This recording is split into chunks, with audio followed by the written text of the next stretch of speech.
Assalamualaikum warahmatullahi wabarakatuh. Alhamdulillah wassalatu wassalamu ala Rasulillah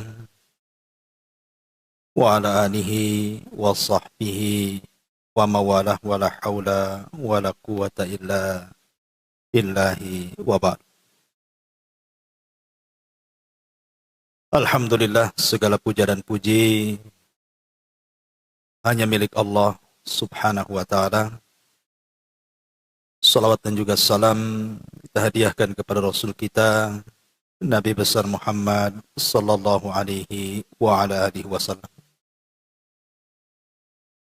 Kita lanjutkan kajian kita, masih membahas 175 jalan menuju surga,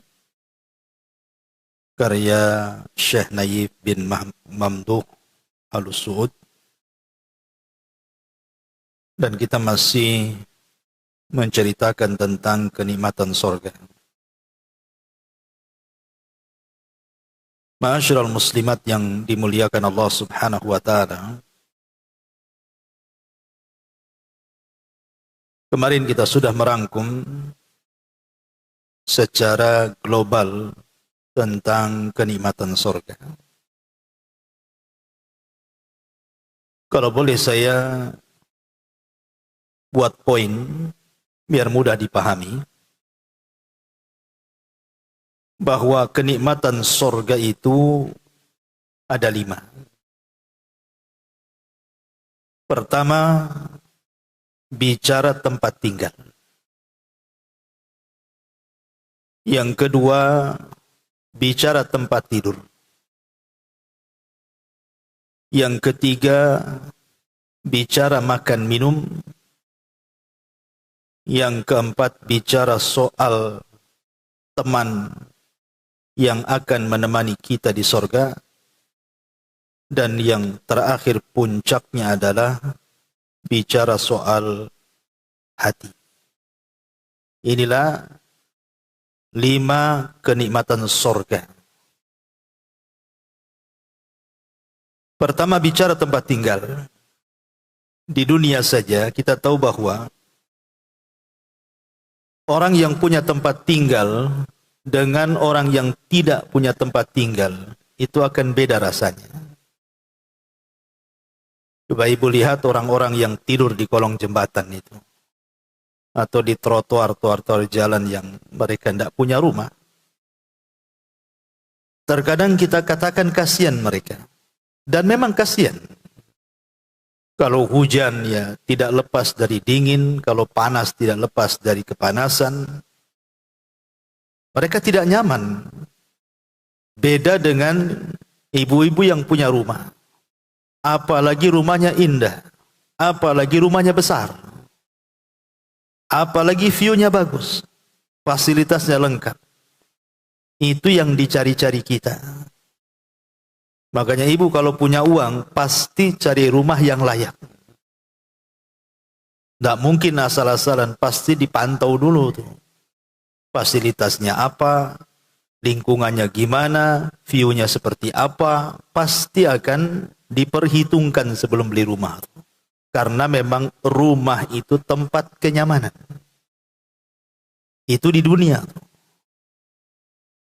Kemudian yang kedua, tempat tidur.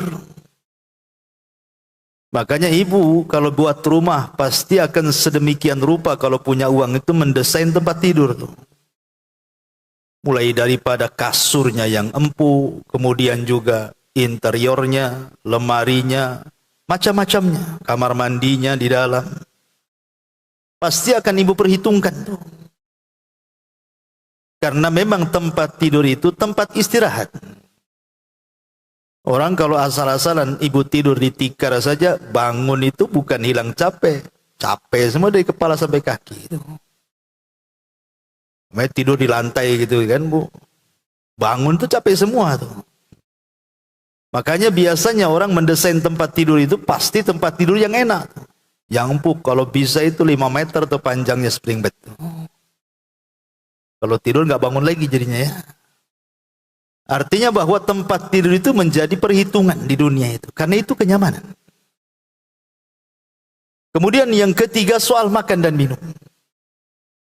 Makanya sekali-kali kan mesti ibu sama keluarga pergi ke restoran atau ke warung mana. Ya mungkin bahasa agak sedikit kasarnya mungkin tambahan gizi lah kan itu. Yang biasa di rumah sih tahu, tempe, ikan asin, sayur asem gitu ya. Pengen juga lah makan yang enak daripada itu.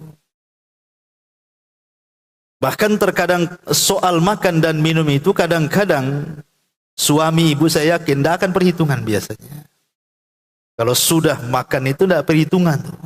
Tapi kalau ibu minta belanja, perhitungan biasanya. Gitu, dihitung-hitung kan gitu ya. Tapi kalau diajak makan berapa aja dia kasih. Karena memang urusan makan dan minum itu bagian daripada kelezatan hidup. Dan itu di dunia seperti itu. Kemudian yang keempat, teman. Teman hidup kita. Istri kita, suami kita, anak-anak kita, tetangga kita, seperti apa? Kalau kita punya pasangan yang saleh dan saleha, punya anak saleh dan saleha, punya tetangga saleh dan saleha, rasanya nyaman hidup di situ. Tidak mau pindah rumah dia di situ.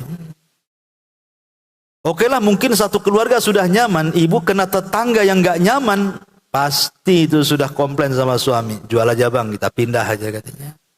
Kenapa? Tak paham nih orang tetangga ini. Ya. Itu baru satu tetangga, kadang-kadang kita nggak kerasan di satu perumahan tuh. Bagaimana kalau seandainya tidak nyaman semua sak di dalam rumahnya? Lebih tidak nyaman lagi. Makanya kemudian salah satu bentuk kenyamanan pun adalah teman kita siapa, pasangan kita siapa, orang di sekitar kita siapa. Dan puncaknya adalah hati. Karena kita lihat bahwa di dunia saja orang yang terkena musibah, tapi hatinya menerima takdir, qanaah, zuhud, ridha, tidak tasakhut, tidak menolak takdir Allah Azza wa Jal, walaupun dirundung dengan berbagai macam musibah, nampaknya tenang kali. Karena hati itulah yang menentukan puncak daripada seluruh kebahagiaan yang ada di dunia.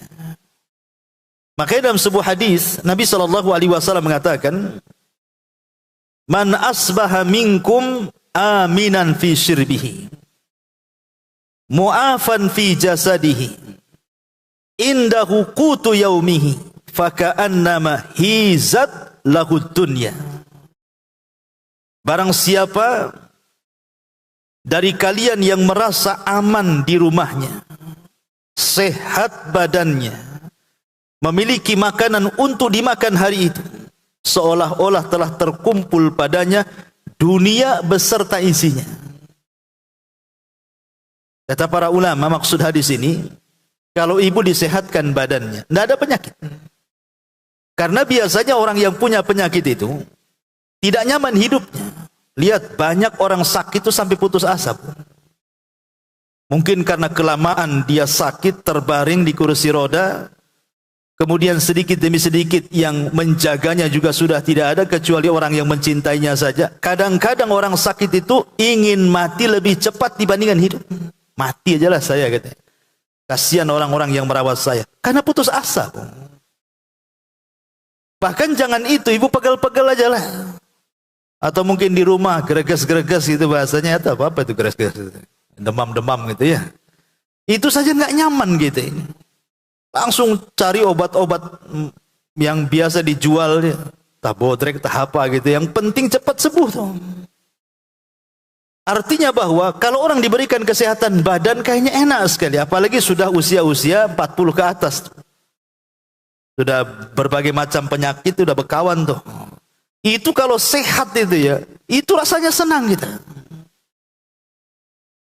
Ini yang dimaksud hadis ini. Kemudian yang kedua, jiwanya merasa aman. Merasa aman itu maksudnya kemanapun ibu pergi, tidak ada gangguan. Aman semuanya. Kemudian juga kebutuhan hariannya tercukupi. Dan keluarganya selamat. Bayangkan dulu ada penipuan kan bu, nelpon. Anak ibu kena polisi katanya, kena narkoba, sekarang ada di kantor polisi. Padahal nipu orang tuh. Orang udah panik luar biasa orang tuh. Karena saya juga pernah itu ditelepon kayak gitu. Tapi karena sudah tahu ini modus, ya biasa-biasa saja kan gitu. Tapi yang tidak tahu itu modus, wah luar biasa, harus transfer hari ini juga, ditransfer sama dia, karena saking paniknya itu. Berarti kan nggak aman tuh. Nah di sini Rasul mengatakan kalau badannya sehat, keluarganya aman, kemana saja kita pergi, hidupnya tercukupi, ibu itu udah paling bahagia satu dunia itu. Seolah-olah dunia itu milik ibu, yang lain tuh numpang sama nyewa saja. Ya. Ini di dunia kita rasakan, Bu. Bagaimana di sorga? Lah inilah mu'alif rahimahullahu ta'ala, ya, hafidhahullahu ta'ala. Beliau ingin menyebutkan tentang 5 nikmat secara global yang saya sebutkan ini. Kemarin kita sudah membahas pintu-pintu sorga. Kita masuk ke nomor 2, cara penghuni sorga memasuki sorga. Nabi SAW bersabda di sini, Inna awwala zumratin yadkhulunal jannah ala suratil qamari lailatal badri walladzina yalunahum ala ashaddi kaukabin durriyin fis sama idha'atan la yabuluna wala yataghawwatuna wala yamtakhituna wala yatfuluna amshatuhumudz dhahab wa rashhuhumul mis wa majamiruhumul uluwatu wa azwajuhumul khurul in akhlaquhum ala khuluqin rajulin wahidin ala surati abihim Adam sittuna dira'an fis sama.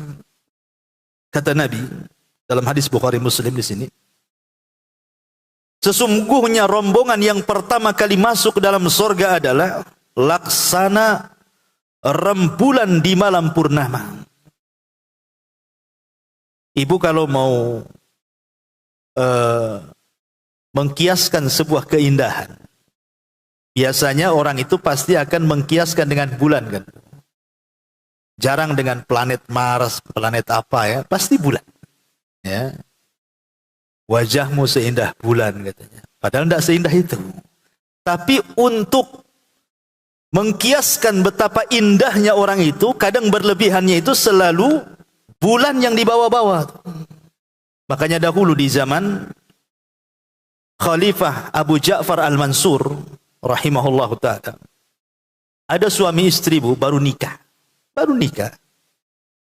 Yang namanya baru nikah, ibu pasti merasakan lah bagaimana seorang suami atau istri kan biasanya romantis sekali.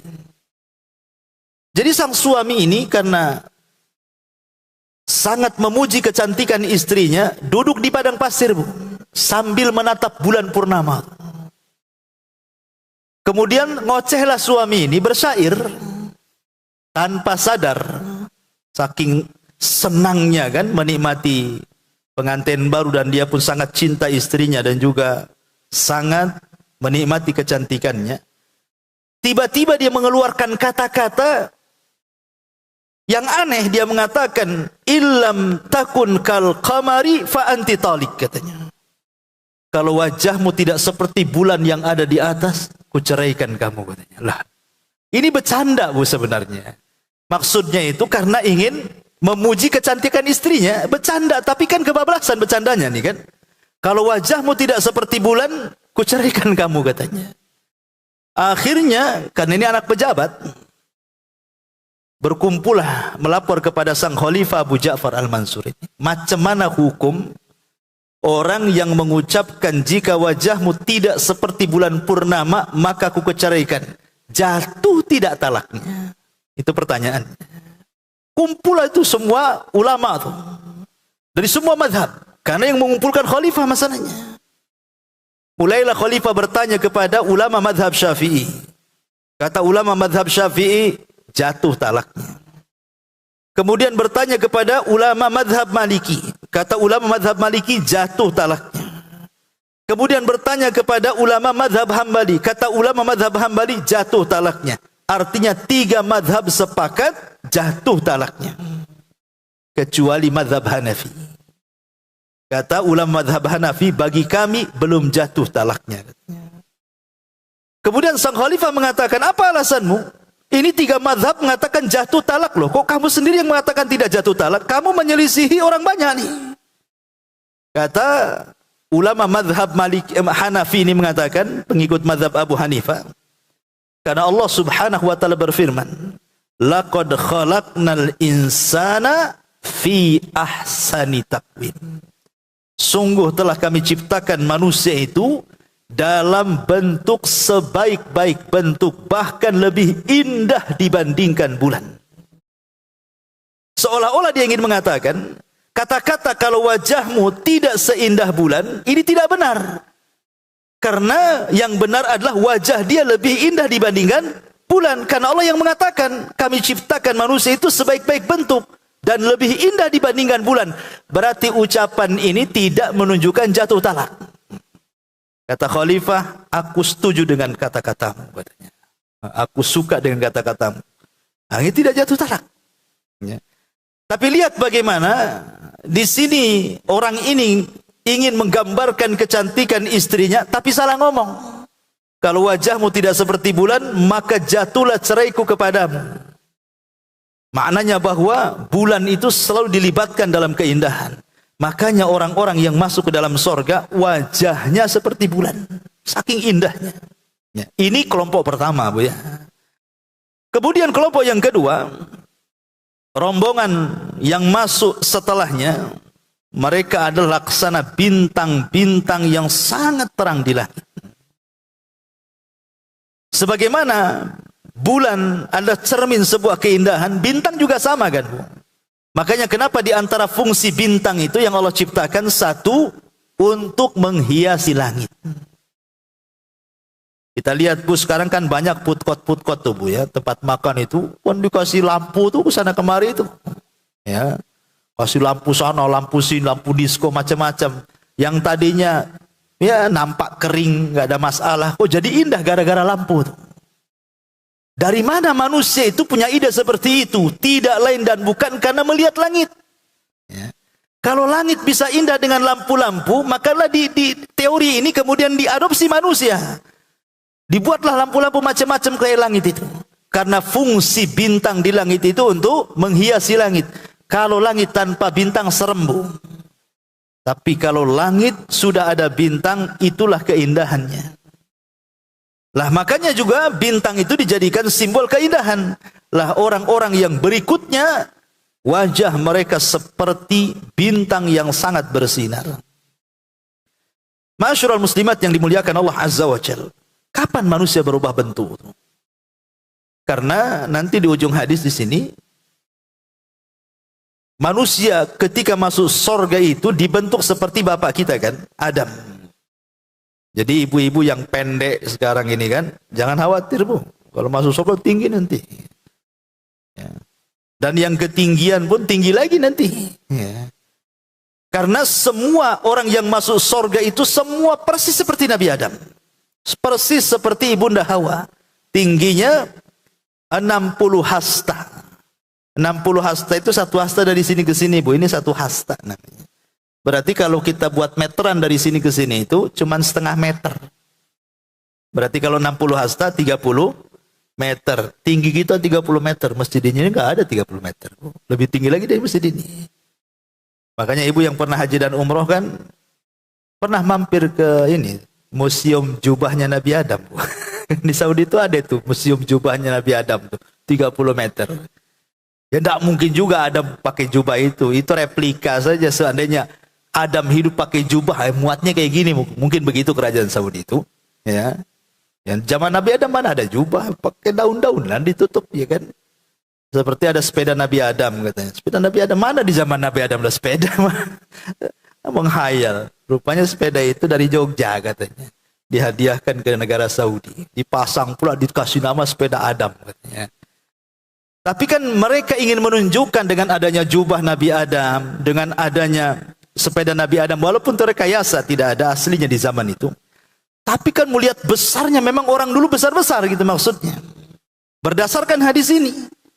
Situna diro'a 60 hasta atau 30 meter tingginya dan lebarnya 7 hasta atau 3,5 meter kan gitu.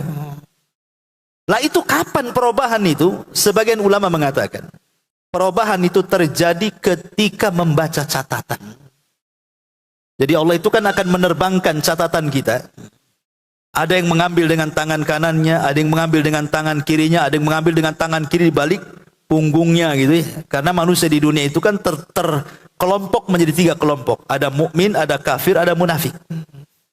Mukmin dengan tangan kanan, kafir dengan tangan kiri, munafik dengan tangan kiri di balik punggung. Ya. Lah orang yang beriman ketika berhasil mengambil catatannya dengan tangan kanannya, kemudian dengan bangganya dia mengatakan, ha umuqra'u kitabiyah, bacalah catatanku. Karena saking bangganya, tahu isinya. Para ulama mengatakan, apabila dia membaca catatannya, dan lewat kepada catatan kebaikannya, nomor 1 dia pernah bersedekah, nomor 2 dia pernah infak, nomor 3 dia pernah haji, pokoknya dibaca tuh. Setiap dia membaca catatan kebaikannya itu, maka wajahnya akan bersinar. Wajahnya akan bersinar.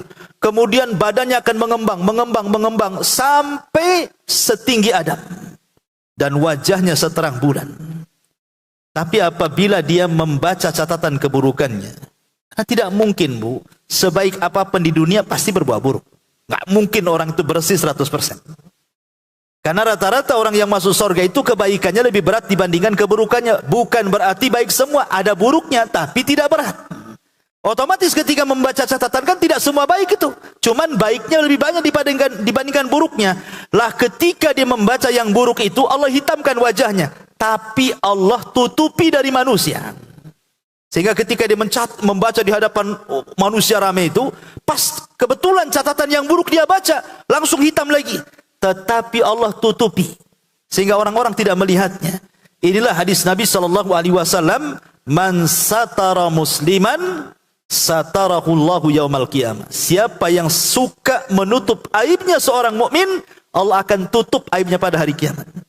Jadi ketika dia membaca catatan yang buruk, walaupun wajahnya menghitam, ditutup oleh sama tabir, manusia tidak tahu.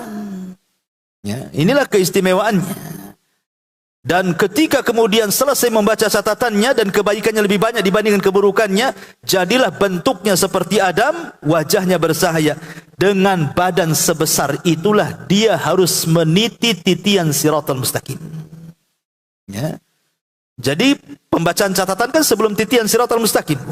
Jadi ketika dia meniti itu, ya seperti itulah besar badannya. Padahal jembatan itu lebih halus dibandingkan rambut, lebih tajam dibandingkan pisau, kemudian dia bergerak-gerak seperti ular dan sangat licin, dan juga di sekitarnya ada kalalib, ada gantungan-gantungan semacam duri-duri yang akan menyambarnya.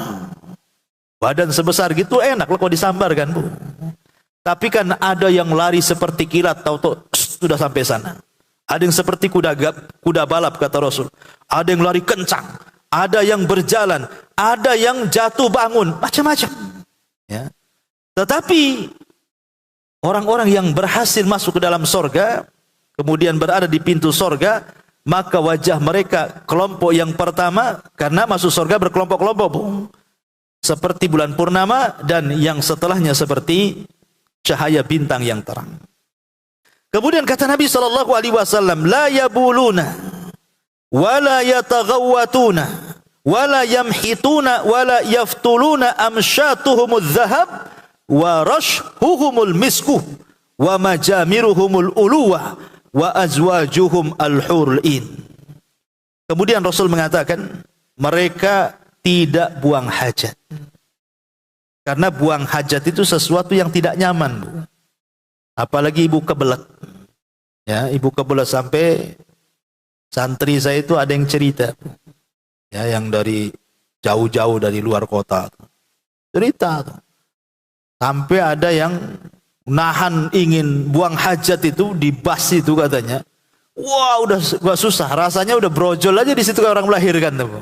Karena enggak bisa berhenti, takut namanya anak-anak takut kan itu. Jadi dan kita bisa rasakan juga, jangan lagi di situ, di rumah antri ini, bapaknya pengen buang hajat, anaknya pengen buang hajat, ibu pula pengen buang hajat, satu pula toiletnya, tersiksa rasanya kan. Bu, kadang-kadang sengaja ibu naik turun jalan sana jalan sini supaya nggak jadi kan gitu. Karena buang hajat itu memang nggak enak tuh. Ya, makanya di surga nggak ada buang hajat yang nggak enak-enak itu, nggak ada tuh di surga itu. Kemudian juga di sini tidak buang hajat itu baik hajat kecil ataupun hajat besar. Kemudian tidak beringus. Beringus itu kan menjijikan, Bu, ya. Orang aja jijik nengoknya kalau ada ingusannya. Kemudian tidak meludah. Kemudian sisir mereka adalah terbuat dari emas. Saya ingat dulu masih SD, Bu. Itu sisir itu biasanya ada di belakang pesak ini kan. Kalau dulu orang Begaya itu pakai sisir, Bu. Mulai sisir biasa sampai sisir pakai rantai. Itu dulu, zaman dulu itu kan. Gitu ya. Dulu itu jadi keindahan sisir. Ini sisir biasa tuh, sisir emas lagi di sorga. Subhanallah, Ibu, ya. Sisir dari emas lagi. Ibu jangan lagi sisir emas, gelang aja kadang-kadang ya campuran emas dengan perak. Kadang-kadang sekarang ada besi kayak emas. Kemudian keringat mereka adalah minyak kasturi. Dan keringat inilah ganti daripada buang hajat. Karena ada orang bertanya, Ustaz, apa di sorga nggak ada toilet katanya? Nggak ada, orang berak aja nggak ada, mau ada toilet pula. Di sorga itu nggak ada toilet. Nggak ada namanya kamar kecil itu, nggak ada di sorga itu. Ya kalau ada kamar kecil apa gunanya kan, itu keindahan sorga. Jadi lalu bagaimana cara membuangnya? Karena Allah Subhanahu wa taala ketika bicara soal makan dan minum itu, Bu, Allah mengitlakkan kalimatnya kulu washrobu tanpa dibatasi. Makan, minum, itu bahasa Quran. Jadi sorga itu makan aja, minum saja, seolah-olah nggak dibatasi. Tapi di dunia ini kalau makan minum itu dibatasi, Bu. Terutama orang-orang yang punya program diet itu, kan nggak sembarangan itu kan, Bu, ya. Mau makan tak jadi, habis nimbang lagi. Aduh, nambah 3 on. Udah stres orang itu, dibatasi itu. Padahal makanan selezat apapun dibelikan sama suami, ya sama ibu nggak mau makan tuh. Aduh, gagal nih program diet ini. Terbatasi. Ya, nggak enak padahal jelas-jelas launya enak. Itu sulit sekali itu berpikir mau makan, padahal makan saja di sorga itu. Kemudian juga dibatasi di dunia ini dengan kalimat apa? Kulu washrobu mir rizqillah. Makanlah, minumlah dari rizki Allah. Dalam ayat yang lain, halalan thayyibah. Harus yang halal, harus yang baik. Nah, bayangkan, di dunia ada batasan tuh. Tidak semua orang bisa makan. Ibu masuk ke pasar, banyak macam-macam makanan, gorengan tuh apa. Nggak bisa main ambil makan, beli dulu. Ya, kalau main ambil, ibu dituduh mencuri lah, digebukin di pasar kan itu. Tapi di sorga itu tidak ada batasan karena semua halal. Semua yang ada di sorga itu halal. Bahkan makanan-makanan di sorga itu ada makanan yang ibu nggak pernah lihat di dunia. Ada minuman yang ibu tidak pernah dengar di dunia. Karena sorga itu mala ainun ra'at, wala udhunun sami'at, wala khatara ala qalbi bashar. Tidak pernah dilihat mata, tidak pernah terdengar telinga, terlintas pun tidak ada. Saking indahnya. Ya. Jadi cara buang hajatnya dengan cara berkeringat. Itulah keringatnya buang hajat itu. Dan keringatnya bau misik. Kalau kita buang hajat kan tergantung baunya. Ibu makan apa? Kalau makan pete, bau pete kan ya. Bukan jengkol, bau jengkol. Kadang-kadang nggak hilang-hilang baunya kan. Kalau nggak disiram itu. Di dunia ini memang kalau urusan buang hajat itu menjijikan. Tapi di sorga buang hajatnya dengan cara mengeluarkan minyak misik. Kemudian kata Nabi SAW, tempat buhurnya mereka adalah batang kayu gaharu India. Istri-istri mereka adalah para bidadari dan bentuk tubuh mereka adalah sama seperti bentuk tubuh ayah mereka Adam, yaitu 60 hasta tingginya. Ini nomor 2. Masuk ke nomor 3. Penghuni sorga yang paling rendah. Nabi SAW mengatakan, Sa'ala Musa rabbahu ma'adna ahlil jannati manzilatan. Nabi Musa berkata kepada Allah, ingat bahwa di antara seluruh para nabi, Bu, dari 25 nabi dan rasul yang tercantum dalam Al-Quran itu, yang 18 namanya 18 namanya tercantum dalam surah Al-An'am. Jadi dalam surah Al-An'am itu tercantum 18 nama nabi-nabi. Kemudian di surat-surat yang lain sebagai penggenapnya sehingga 25 nabi dan rasul. Jadi nama-nama nabi yang paling banyak tercantum dalam surah Al-An'am, hampir 18. Lebihnya di surat-surat yang lain. Sampai 25 nabi dan rasul. Jadi 25 nabi dan rasul yang kita kenal namanya berdasarkan Al-Quran itu, Bu, yang pernah berdialog atau diajak langsung berdialog dengan Allah tanpa perantara cuma 3. Pertama Nabi Adam di sorga, Kemudian Nabi kita Muhammad sallallahu alaihi wasallam di Sidratil Muntaha dalam peristiwa Isra Mi'raj. Kemudian yang terakhir Nabi Musa. Nabi Musa berdialog itu paling banyak. Ya, makanya disematkan kepada Musa itu Kalimur Rahman. Nabi yang suka berdialog dengan Allah tanpa penerjemah, tanpa perantara. Seperti di sini contohnya. Jadi Musa alaihi salatu wasallam berdialog dengan Allah. Kata Musa, Rabb, siapa sih penduduk sorga yang paling rendah kedudukannya itu? Qala, maka Allah menjawab, huwa rajulun yaji'u ba'da ma udkhila ahlul jannatil jannah fayuqalu lahu udkhulil jannah fayaqul ay rabbi kaifa waqad nazalan nasu manazilahum wa akhadhu akhadatihim fayuqalu lahu atardha an yakuna laka mithlu mulki malikin min mulukid dunya fayaqulu radit rabbi fayaqulu laka dzalika wa mithluhu wa mithluhu wa mithluhu wa mithluhu faqala fil khamisati raditu rabbi fayaqulu hadza laka wa asharatu amsalihi walaka mashtahat nafsuka wa ladzat aynuka fayaqulu raditu rabbi qala rabbi fa'alahum manzilatan qala ulaika alladhina aradtu gharastu qaramatahum biyadi wa khatamtu 'alaiha falam tara 'ainun wa lam tasma udhunun wa lam yakhtur 'ala qalbi bashar qala wa misdaquhu fi kitabillahi azza wa jal fala ta'lamu nafsum ma ukhfiya lahum min qurrati a'yun. Perhatikan terjemahannya. Musa berkata kepada Rabbnya, siapa penduduk sorga yang paling rendah itu wahai Rabb? Maka Allah menjawab, dia adalah seorang yang datang setelah seluruh penduduk sorga masuk ke dalam sorga. Maksudnya dia orang yang paling akhir. Maka dikatakan kepadanya, masuklah ke dalam sorga. Orang ini menyangka dan menjawab, wahai Rabb, bagaimana caranya? Semua orang telah menempati tempatnya masing-masing dan telah mengambil bagiannya masing-masing. Seolah-olah terpikir, apa muat sorga itu? Pasti sudah terpenuhi semua rumah-rumah istana-istananya itu. Lah aku tinggal di mana? Seolah dia mengatakan seperti itu. Maka dikatakan kepadanya, apakah kamu suka jika memiliki kerajaan seperti yang dimiliki seorang raja dari kalangan raja-raja dunia? Coba bayangkan, siapa raja dunia yang paling enak di dunia itu? Kau bayangkan, kamu ingin seperti dia?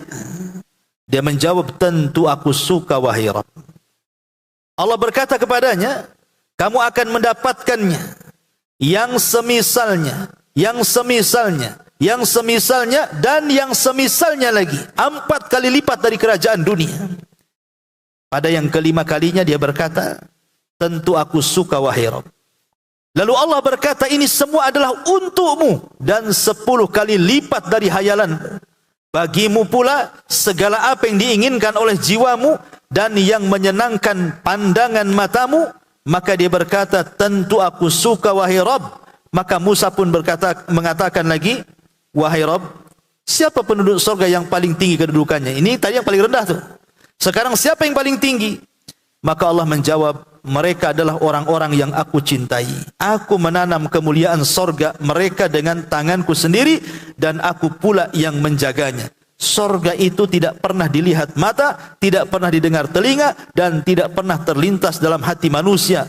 Rasul bersabda, pembuktiannya ada dalam Al-Quran. Tidak seorang pun mengetahui berbagai macam nikmat yang nanti Allah kasih yang indah dan dipandang mata. Baik, begini Bu. Ini satu riwayat sebenarnya. Ya. Ada riwayat yang lain yang melengkapi riwayat ini. Ceritanya begini. Jadi orang yang terakhir keluar dari neraka itu sudah jadi abu. Sudah jadi abu. Karena dibakar habis-habisan di neraka jadi abu. Tetapi orang ini mendapatkan rahmat dari Allah, bukan syafaat. Karena syafaat sudah nggak ada.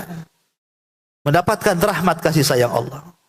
Diambillah abu-abu itu, kemudian dilempar ke sungai kehidupan. Maka sungai itu menumbuhkan manusia ini kembali semula. Setelah kemudian disembuhkan, diciptakan kembali, kan dia masih dekat dengan neraka, otomatis masih panas. Ya. Dia menghindar, lari dari neraka. Kemudian setelah menjauh dari neraka, dari kejauhan ada pohon. Bayangkan di neraka dia nggak pernah melihat pohon kecuali zakum. Dan dia merasa panas, tersiksa luar biasa. Sekarang dia sudah bebas-bebasnya. Tiba-tiba melihat pohon, banyak pula buahnya dari kejauhan. Di situ pula ada mata air. Jadi akhirnya kemudian dia berteriak-teriak, "Ya Rabb, dekatkan aku ke pohon itu, dekatkan aku ke pohon itu," katanya. Tapi Allah tidak mau mendekatkan kecuali dengan satu perjanjian. Boleh ku dekatkan kamu ke pohon itu, tapi kau janji kau tidak akan minta yang lainnya. Kata dia, "Janji ya Rabb, asal kau dekatkan aku ke pohon itu, berarti kau jauhkan aku dari neraka." Dengan senangnya Allah mendekatkan ke pohon itu. Makanlah dia, itulah makan pertama tuh. Makan buah yang sangat lezat, sangat luar biasa, minum minuman yang enggak ada di neraka. Karena bayangan penduduk neraka itu, berdasarkan ayat Al-Quran, apa permintaan mereka ke penduduk surga? "Afidu alaina minal ma' au mimma razaqakumullah," kan itu. Wahai penduduk surga, berikan untuk kami setetes air yang kau minum ataupun makanan yang kau makan. Tapi penduduk surga mengatakan, "Innallaha harramahu ma'al kafir." Oh tidak, Allah haramkan keduanya bagi orang kafir. Jadi ketika yang mereka inginkan di neraka itu, buah-buahan dan minuman, tiba-tiba ada. Ya gimana enggak senang, Bu? Senanglah dia. Akhirnya Allah subhanahu wa ta'ala perlihatkan lagi dari kejauhan ada pohon lebih besar lagi, buahnya lebih banyak lagi, mata airnya lebih jernih lagi. Mulai dah dia berpikir nih, kayaknya di pohon itu lebih enak daripada yang di sini. Padahal dia janjikan tidak akan minta yang lainnya. Itulah manusia, kadang-kadang janji diingkari itu. Akhirnya dia mengatakan, "Ya Rabb, saya pengen pohon yang itulah," katanya. Lah, tadi sudah ngomong, kamu tidak akan minta yang lainnya. "Iya, kali ini saja," katanya. Itulah manusia gitu ya. Ya, kan kamu gimana kemarin ngomongnya? "Iya, kali ini saja bolehlah," katanya. Itulah manusia, Bu ya. Akhirnya didekatkan ke pohon yang paling besar. Makan di situ, minum di situ. Allah perlihatkan pohon ketiga lebih besar lagi. Coba bayangkan. Akhirnya terpikir, enak juga yang di pohon sana itu, katanya. Dia mengatakan, "Ya Rabb, dekatkan saya ke situ." Lah, kau udah janji 2 kali. "Iya Rabb, ini yang kedua kalinya. Saya nggak mungkin minta lagi," katanya. Akhirnya betul didekatkan ke yang ketiga. Rupanya dari pohon yang ketiga itu, setelahnya adalah pintu surga. Jadi setelah dari pohon besar, nampaklah pintu surga di situ. Maka dia mengatakan, "Ya Rabb, masukkan aku ke surga, masukkan aku ke surga." Kata Allah mengatakan, "Kau sudah 3 kali ngomong, kau tidak akan minta yang lainnya. Tepati janjimu." Tapi terus hamba ini mengatakan, "Masukkan aku ke surga, masukkan aku ke surga." Akhirnya didekatkanlah dia ke pintu surga. Masalahnya pintu surga sudah tertutup. Dari situ dia ngira penduduk surga sudah penuh penduduknya. Kemudian kata Allah, "Mau ke masuk surga?" Baru terfikir ulang lagi dia. Gimana ya? Jangan-jangan nggak ada rumah lagi di situ. Jangan-jangan sudah penuh semua. Jangan-jangan sudah nggak ada tempat bagiku, katanya. Ya. Tapi dia terus memandang dari celah-celah surga itu, kepengen masuk surga. Akhirnya dia terbayang surga. Ketika dia terbayang surga, itulah Allah mengatakan begini, "Bagaimana kalau seandainya ku beri kepadamu nikmat, engkau kujadikan satu raja dari raja-raja dunia." Coba bayangkan, raja di dunia siapa? Mungkin bahasa kita presiden di dunia ini siapa? Yang paling berkuasa, yang paling enak hidupnya. Coba bayangkan, mau nggak kau seperti dia? Oh, dia mengatakan, "Maulah," kan itu. Bagaimana kalau ku tambah 2 kali lipat kerajaan? Bagaimana kalau ku tambah 3 kali lipat, 4 kali lipat? "Mau ya Allah, mau," katanya. "Bagaimana kau 5? Ya mau ya Rabb." Sampai akhirnya mengatakan, "Sudah begini saja. Aku beri engkau 10 kali lipat hayalanmu." Dibukanya pintu sorga, masuk dia ke dalam sorga, Bu. Seolah-olah dia pula orang yang pertama kali masuk dan yang lain belum masuk sorga. Padahal dia yang terakhir itu, bayangkan. Seolah-olah dia yang pertama. Kenapa? Karena jangan lagi orang masuk sorga, dicelupkan saja di sorga itu sudah melupakan keperitan semuanya. Belum di sorga, dicelupkan saja. Kan ada hadis yang mengatakan, didatangkan satu orang di hadapan Allah. Orang ini orang paling belangsak di dunia itu. Orang paling susah, mulai brojo sampai mati, tidak pernah senang hidupnya. Tidak pernah senang. Tapi Allah takdirkan dia termasuk penduduk surga. Dihadapkan orang ini kepada Allah, tiba-tiba dicelupkan saja ke surga. Allah katakan, hal marra bika min adzabin qad. Masih terasa keperitan hidup di dunia setelah kucelupkan kau ke surga. Apa kata dia? Demi Allah, hilang semua keperitan saya di dunia. Hanya dicelupkan saja tuh. Sudah enggak kebayang keperitan dulu. Kalau kita kan, sekarang ibu dulu susah, sekarang jadi kaya. Masihlah terbayang-bayangkan dulu itu. Susahnya gimana. Ibu sekarang sudah kaya. Kau jangan pandang aku sekarang sudah kaya. Kau enggak tahu susah saya dulu. Nah, masih teringat susah-susah kita itu. Masih kebayang. Di surga tidak. Kalau ibu sudah dicelupkan di surga, semua kesulitan enggak akan terbayang lagi. Yang ada hanya kelezatan saja. Karena biasanya mengingat yang lampau itu, walaupun sekarang ibu sudah senang, itu satu kesedihan. Ya. Salah satu bentuk kesedihan itu, ibu masih diingatkan ke perkara lampau. Ya, masih dulu gimana kenangan-kenangan dulu kan gitu, sedih lagi akhirnya. Kadang-kadang enak juga ya waktu susah. Nah, sekarang sudah senang ngomong enak juga senang gitu. Gimana orang ini kadang-kadang pusing tuh. Ya. Sudah senang kalau ngomong sama orang senang enak juga. Kita ini waktu senang ketemu orang susah, enak juga seorang susah ya. Itulah manusia. Tapi orang kau dicelupkan sekali di sorga, kata Rasul, hilang semua keperitannya. Makanya wajar kalau orang ini masuk sorga seolah-olah dia orang yang pertama kali masuk sorga. Padahal yang terakhir. Itulah, kalau yang terakhir saja kenikmatannya 10 kali lipat dari hayalan kita, macam mana yang paling tinggi? Makanya di sini Allah mengatakan, fala ta'lamu nafsun ma ukhfiya lakum min qurrati ayun. Tidak seorang pun mengetahui berbagai macam nikmat yang dinanti kelak yang sangat indah dan sangat indah dipandang mata. Ma'asyiral muslimat yang dimuliakan Allah Subhanahu wa taala. Ini ibu baca sendiri ya. Nomor 3. Kita masuk ke nomor 4. Tingkatan-tingkatan penduduk surga. Di sini Rasulullah SAW mengatakan, inna ahlal jannati la yatara'awna ahlal ghurafi min fawqihim kama tatara'awna al-qawkab adh-dhurriya al-ghabira min al-ufuq min al-mashriqi awil maghrib litafadu lima bainahum qalu ya Rasulullah tilka manazilul anbiya la yablughuha ghairuhum qala bala walladhi nafsi biyadihi rijalun amanu billahi wa saddaqul mursalin. Kata Nabi SAW, sungguh para penduduk sorga akan berusaha melihat penghuni-penghuni kamar yang ada di atas mereka, sebagaimana kalian berusaha melihat bintang yang terang gemerlapan cahaya di langit dari arah timur ataupun arah barat. Karena perbedaan keutamaan amalan di antara mereka. Mereka para sahabat bertanya, wahai Rasul, apakah itu kedudukan para nabi yang tidak mungkin dicapai oleh mereka, oleh selain mereka? Beliau menjawab, tentu demi zat yang jiwaku ada di tangannya. Mereka adalah orang-orang yang beriman kepada Allah dan mempercayai para Rasul. Ma'asyiral muslimat yang dimuliakan Allah Azza wa Jalla, ini keadilannya. Keadilan bahwa sebagaimana di dunia juga amalan itu kan bertingkat-tingkat kan Bu.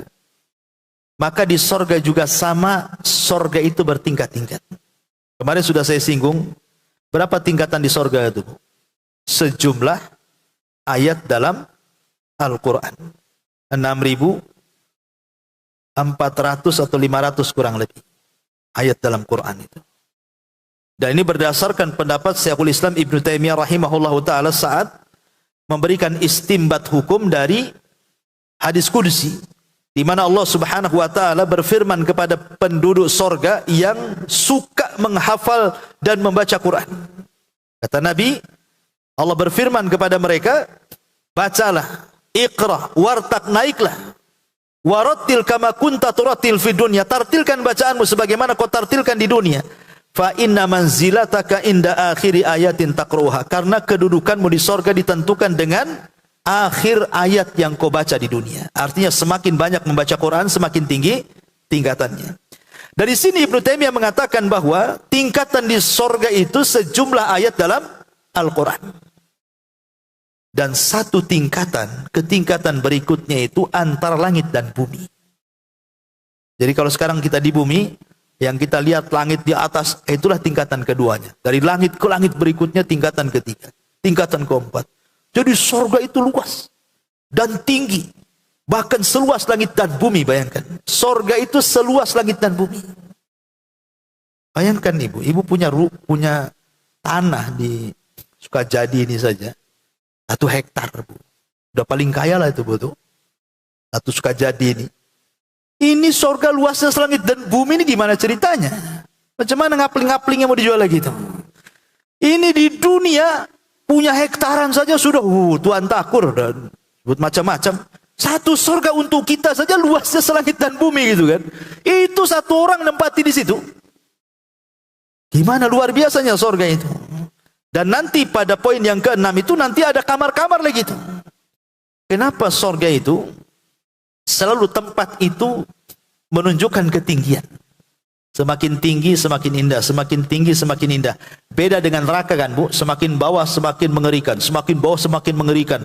Dan yang paling bawah itu sangat mengerikan bagi orang-orang munafik.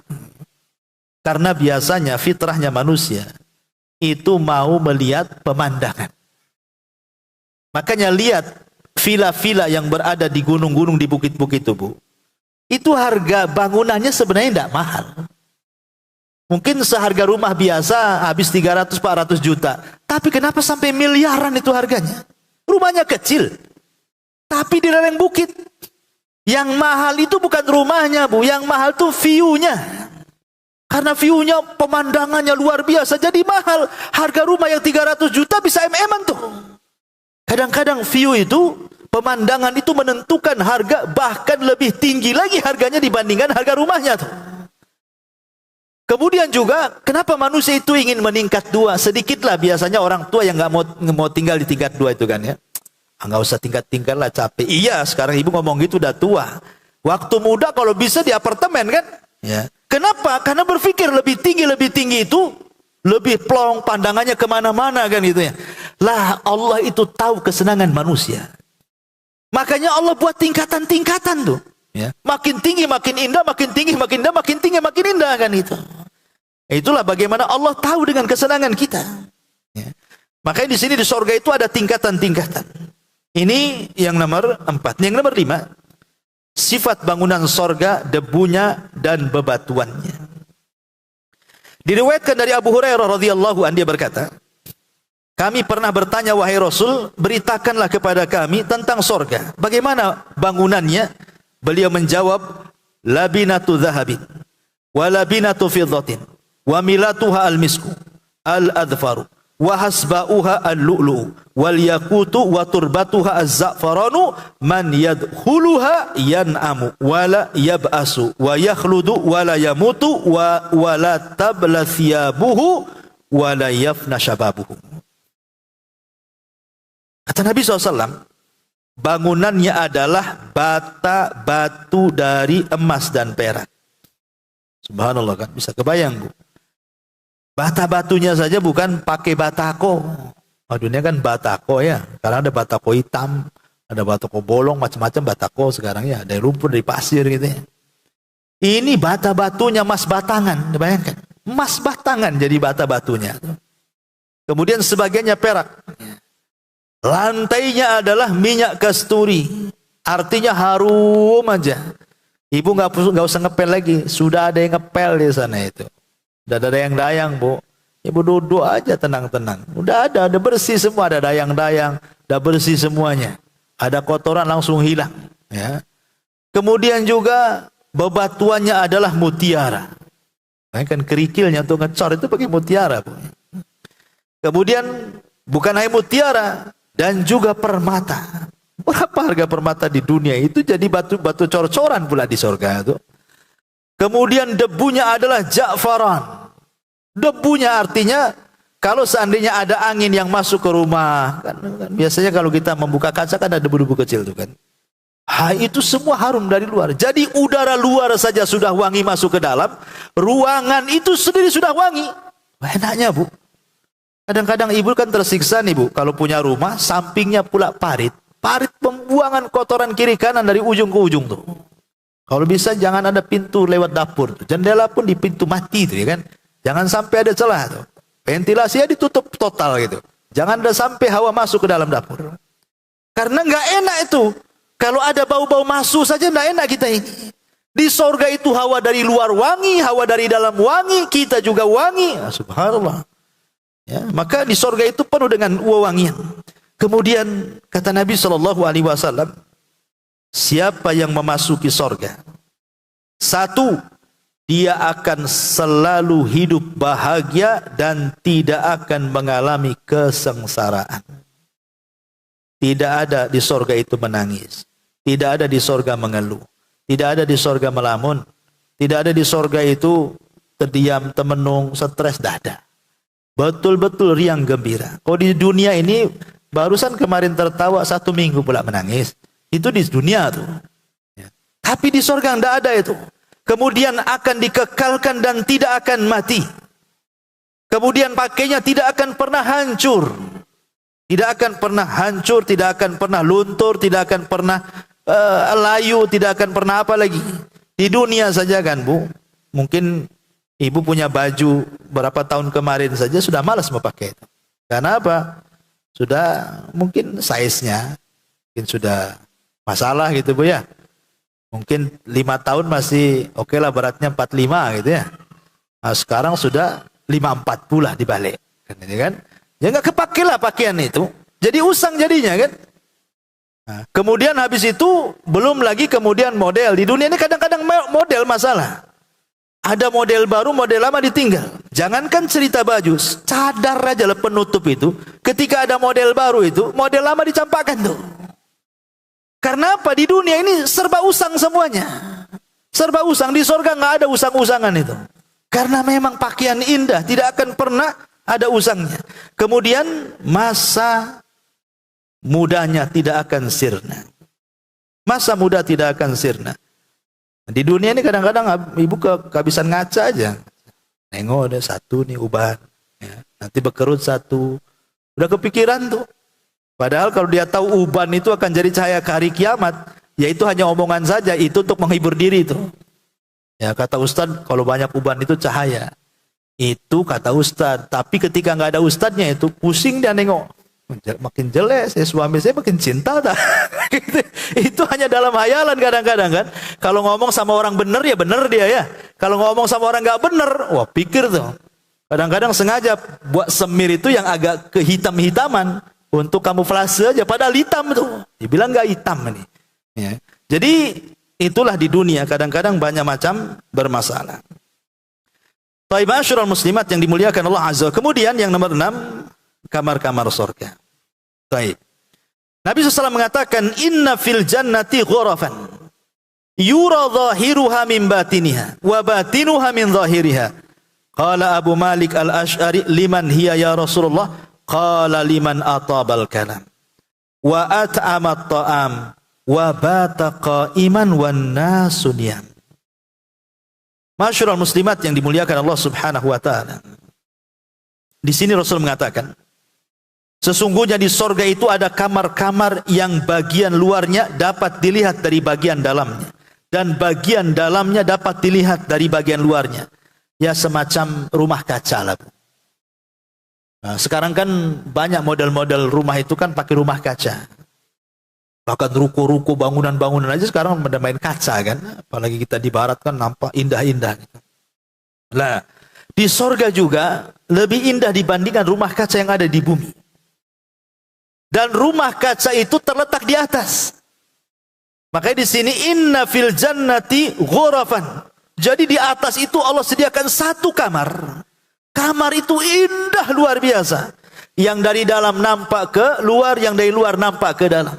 Kenapa kamar itu diletakkan di atas, Bu? Sorga itu kan isinya hutan, taman, sungai, macam-macam kan. Jadi dari kamar itu mampu melihat keindahan view di bawahnya. Makanya ada bahasa di sini yura zahiruha min batiniha wa batinuha min zahiriha. Ini kiasan maknanya kiasan kalau orang yang masuk kamar itu dia mampu melihat keindahan pemandangan sorga seindah-indahnya. Jadi kalau ingin melihat pemandangan surga, naik ke kamar kaca. Cemana naiknya? Terbanglah Bu. Di sana nggak ada yang jalan kaki. Ya. Di sana terbang. Kadang-kadang maaf Bu ya, ibu diantar ke pasar sama suami. Ada tempat parkir dekat dengan pasar. Suami lupa, main nyelonong ya mobilnya. Agak jauh, ngomel-ngomel Ibu. Ya. Kenapa nggak dekat dengan situ? Kenapa? Gitu Ibu. Itu ada loh di sana. Padahal suaminya lupa atau pura-pura lupa menjauh dari situ, saya tak tahu. Takut suaminya diajak masuk ke pasar, pusing tuh nanti kan. Makanya diparkirkan agak jauh. Ya.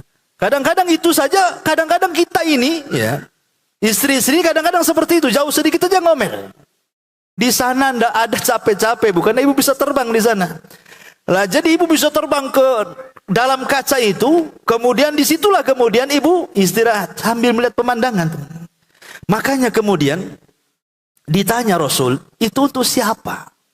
Kamar indah itu untuk siapa? Untuk para nabi kah? Untuk para siddiqih kah? Orang para sahabat kah? Untuk siapa itu? Ya. Maka Rasul SAW mengatakan tidak, semua akan dapat kamar indah itu. Semua akan dapat kamar indah itu. Asal 4 kategori ibu lakukan. Pertama, atobal kalam. Ibu bisa santun dalam bicara. Ya. Yang kedua, wa'at amat ta'am. Ibu dermawan, suka ngasih makan fakir miskin dan yang membutuhkan. Kemudian yang ketiga, wabata qaiman wan nasu niyam. Ibu sholat malam di saat manusia tertidur, dan dalam riwayat wa ada masyam, dan ibu suka mendawamkan puasa, baik puasa wajib atau puasa sunnah. Jadi 4 perkara kalau ibu ingin dapat kamar di sorga itu. 1, lembutkan bicara. Yang kedua, kasih makan orang-orang yang berhajat kepada kita. Yang ketiga, sholat malam di saat manusia tertidur semua. Dan yang kelima, mendawamkan puasa. Kalau kita bisa melaksanakan 4 perkara ini, maka kita memperoleh kamar yang indah di surga. Nampaknya sih mudah Bu ya, tapi kalau dipraktikkan sulit. Mengucapkan kalimat santun, ini kan mudah lah. Kalau saya ngomong pun yang baik lah, kalau ngomong itu santun sedikit, jangan kasar, mungkin bahasa kitanya kan. Tapi dalam prakteknya kita yang nasihati orang pun sekali-kali kalau lagi marah, lagi emosi, keluar juga tuh kalimat-kalimat yang gak santun itu. Ya. Karena memang agak berat menjaga lisan itu. Paling berat menjaga lisan itu. Makanya kenapa Rasul mengatakan kalau kita bisa menjaga di antara lisan dan kemaluan, maka kujamin dia masuk surga. Karena 2 perkara itu yang mengakibatkan syahwat paling besar, yang mendatangkan dosa yang paling banyak dalam raga setiap manusia. Terutama lisan. Lisan itulah yang paling banyak mengundang dosa. Dosa. Karena dengan lisan orang bisa mati gara-gara lisan orang Bu. Memang tidak sekaligus matinya, tapi dibuat mati pelan-pelan Bu. Dibuat kepikiran. Gara-gara ibu ngomong apa, kepikiran dengan dia. Akhirnya yang tadinya tidak punya penyakit, kolesterol datang. Mikirin omongan orang tuh. Yang nggak punya penyakit, darah tinggi datang. Darah rendah datang. Semua akhirnya kan. Karena sebenarnya ucapan manusia itu nggak madorotkan Bu. Ucapan manusia itu tidak membahayakan. Yang membahayakan itu kalau kita pikirkan. Ya, makanya saya katakan biarkan saja manusia ngomong. Nggak usah didengar. Ya. Karena nggak membahayakan ucapan mereka, mencaci maki nggak bahaya kata-kata itu. Yang bahaya itu kalau kita mulai memikirkan setiap kata-katanya, itu yang paling bahaya Bu. Makanya jangan dipikirkan. Biarkan mereka ngomong. Jadikan celaan dan pujian sama saja. Ya. Baik. Ini kamar-kamar surga. Baik, 2 lagi. Sifat kemah-kemah penduduk surga. Allah Subhanahu wa taala mengatakan hurun maksuratun fil khiyam. Bidadari-bidadari yang jelita, putih bersih dipingit dalam kemah-kemahnya. Rasul mengatakan inna li mu'minin fil jannati la khaymatan min lu'lu'atin wahidatin mujawwafatin tuluha sittuna milan lil mu'mini fiha ahluna yatufuna alaihim al mu'minu la yara ba'dhum ba'dha. Sesungguhnya orang mukmin di sorga memiliki sebuah kemah yang terbuat dari satu mutiara yang berongga, yang panjangnya 60 mil di dalamnya. Dan orang mukmin itu memiliki istri-istri yang apabila dia menggilir mereka, maka masing-masing mereka tidak dapat melihat sebagian yang lainnya. Tapi di sini ada sifat kemah. Sifat kemah kan? Ya, ibu bayangkan aja lah di dunia. Kadang-kadang kan ibu sibuk setiap hari kan rutinitas. Kalau nggak nyapu, ngepel, nyuci, menyediakan makan. Kadang-kadang kan ada sisi boringnya, Bu. Ya, pasti satu hari ibu tuh pengen istirahat, pengen jalan. Pasti itu kan. Entah jalan ke pantai, entah ke hotel, berdua lah sama suami. Janganlah ada yang ganggu. Kalau bisa anak titipkan ke tetangga semua. Ya Bu ya. Pengenlah sekali-kali kan seperti itu Bu. Di dunia saja kepengen kita kayak gitu tuh. Rasanya berdua sama suami, sudahlah 1 minggu itu rasanya dunia milik kita berdua saja. Yang lain numpang sewa. Pokoknya begitulah pikiran ibu-ibu dan juga sama juga bapak-bapak. Penat kalau bisa pengen 1 hari 2 hari itu senang. Jalan ke sana, jalan kemari. Lah di sorga itu Allah sediakan tuh fasilitas kayak gitu. Fasilitas berupa kemah. Kemah ini terbuat daripada mutiara yang berongga gitu. Di tengah pemandangan yang luar biasa. Jadi kalau sudah bosan di istana, disitulah. Ya. Disitulah di kemah itulah tempat istirahatnya suami istri di sorga. Ini sifat kemah-kemah penduduk sorga. Kemudian yang terakhir karena juga waktu, pasar-pasar sorga. Nabi SAW mengatakan, Inna fil jannati lasuqan. Ya'tunaha kulla jum'atin fatahubbu rihu syamali fatahthu fi wujuhihim. Wa thiyabihim fayazdaduna husnan wa jamala.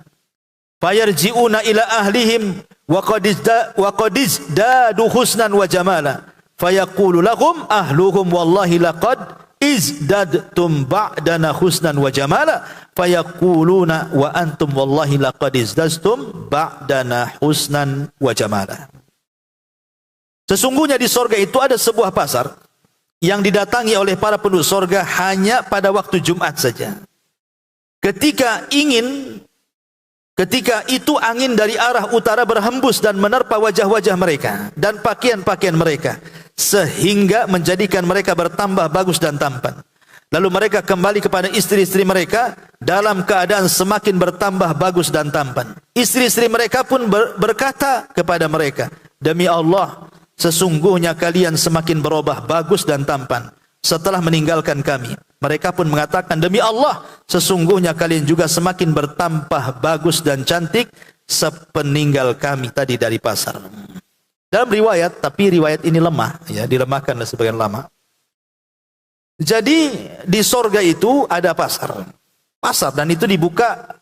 Kalau istilah hari sorga itu namanya Yaumul Mazid. Yaum Mazid itu hari tambahan nikmat. Kalau di dunia disebut hari Jumat. Jadi di sorga juga ada hari Jumat, cuman disebut Yaumul Mazid. Jadi setiap Jumat itu ada tambahan nikmat. Disebutkan dalam sebuah riwayat, walaupun didhaifkan oleh sebagian ulama. Jadi kayak saya ini bapak-bapak gitu ya, masuk ke pasar Bu. Nanti sebelum pulang tuh Bu, di pasar itu nanti akan banyak berbagai macam bentuk manusia yang tampan. Ibu pernah masuk ke salon bapak-bapak kan itu ya. Kan ada gambar di situ kan. Mau kayak apa tuh rambutnya tuh. Kadang-kadang ada 20 gambar, pengen yang ini, pengen kayak gini kan. Ya. Bentuknya itu pengen kayak gini, banyak tuh. Enggak tahu kalau di salon ibu-ibu saya enggak pernah masuk kan. Kalau saya masuk LGBT lah saya, Bu. Jadi kalau nengok tuh di pasar itu macam-macam gambar, tinggal tunjuk saja. Saya pengen seperti itu, umpamanya banyak artis-artis sorga lah. Artis dunia tuh enggak tampan. Artis-artis sorga lah. Ya. Pengen yang seperti itu. Nanti Allah bentuk seperti itu, Bu. Ada riwayatnya seperti itu, tapi hadisnya lemah ya.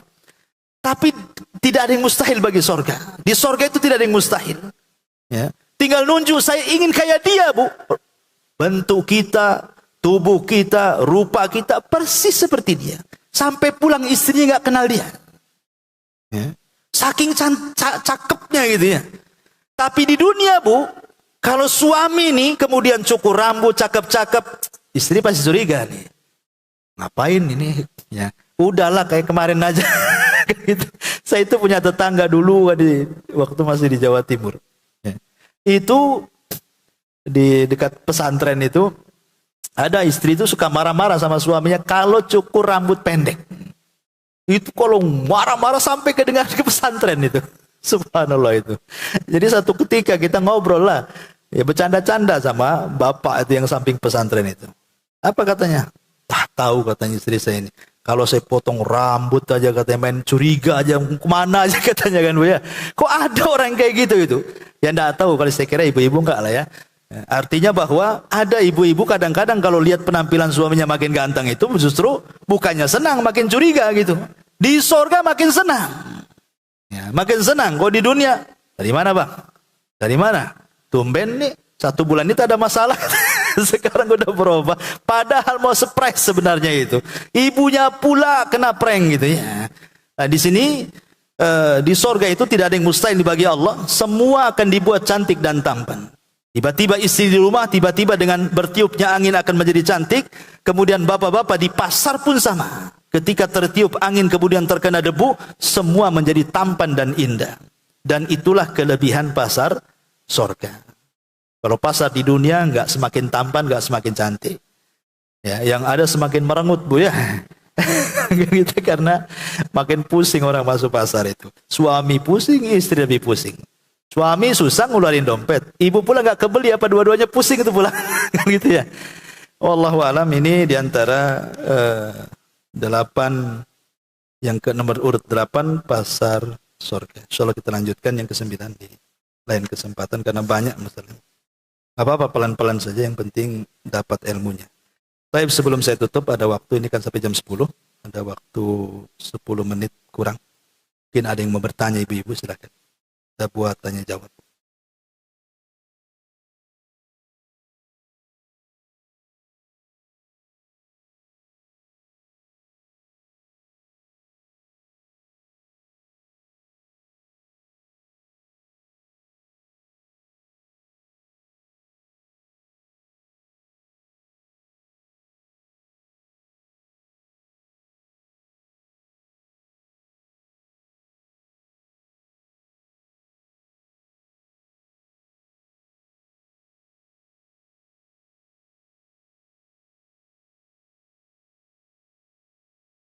Baik, kalau nggak ada, alhamdulillah.